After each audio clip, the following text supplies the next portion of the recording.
इतना बलवान था कि उसको कोई भी पराजित नहीं कर सकता। सभी देवता अत्यंत दुखी थे कि इस मैदानों से कैसे हम लोग बच सकेंगे। सभी देवताओं ने बैठ कर के ये विचार किया, भगवान श्री हरि ही इस संकट से हम सबकी रक्षा कर सकते हैं। सभी देवता भगवान श्री हरि की आराधना में लग गए और भगवान श्री नारायण प्रकट हो गए। देवताओं से कहा, चिंता मत करो, हम इस मैदानों से आप लोगों को बचाएंगे। और भगवान श्री हरि स्वयं अपने सुदर्शन के सहित उस मैदानों से युद्ध करने के लिए चल पड़े। अनंत काल तक युद्ध चला, लेकिन वह मैदानों पराजित नहीं हुआ। भगवान श्री हरि ने विचार किया कि यह वरदानी है, इसको मारना अत्यंत कठिन है। भगवान श्री हरि भी उस मैदानों से लड़ते लड़ते थक गए और अत्यंत श्रमित होकर के अपने आप को बचाने के लिए भगे। आगे आगे श्री हरि नारायण, पीछे पीछे मैदानों ललकारते हुए और भगता चला जा रहा है। भगवान श्री हरि अत्यंत श्रमित और उत्तराखंड के बद्रिकाश्रम के उस पावन क्षेत्र में एक विशाल कंदरा पर्वत की थी। उस कंदरा में, उस गुफा में प्रवेश कर गए। उसमें जाकर के और अपने पीतांबर को अब ओढ़ करके सो गए। श्रमित होने के कारण भगवान को निद्रा आ गई और वह मैं असुर वह भी उस गुफा में प्रवेश कर गया।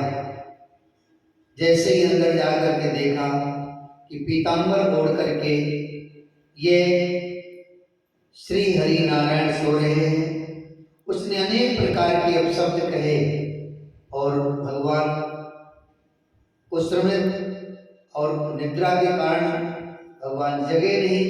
इस कारण से भगवान के शरीर में से एक दिव्य कन्या का प्रादुर्भाव हुआ। वह कन्या को देख करके उस मैदानों ने विचार किया कि इस कन्या को हम ले जाएंगे।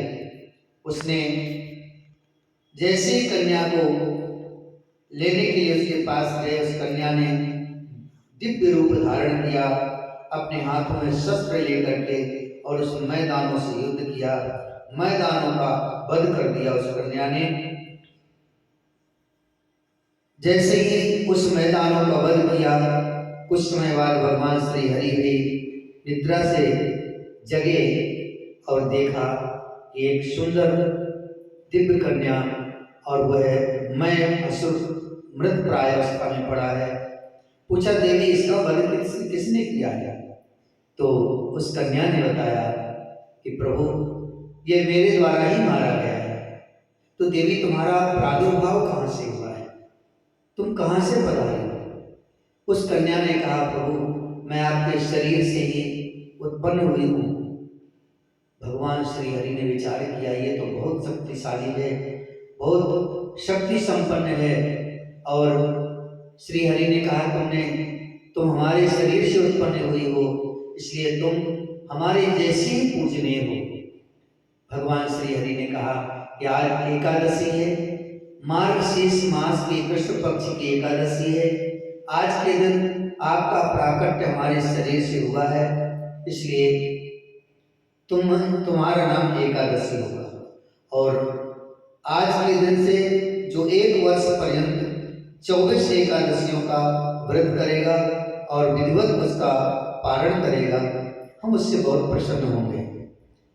जो भी हमारे इस एकादशी व्रत का पालन करेगा हमारा श्रेष्ठ व्रत कहलाएगा और वह हमारे प्रियता का अधिकारी होगा, प्रसन्नता का अधिकारी होगा।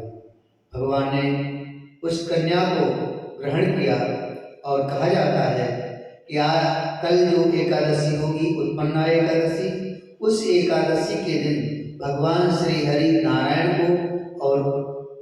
पुनः एकादशी की तस्वीर को रख करके जो पूजा करते हैं, तुलसी से, पुष्प से, दुर्वा से, अनेक प्रकार की सामग्रियों से भगवान की अर्चना करते हैं, उस पर भगवान श्री हरि अत्यंत प्रसन्न होते हैं और उसको अपना परम पद प्रदान करते हैं। श्री हरि, श्री हरि, श्री हरि।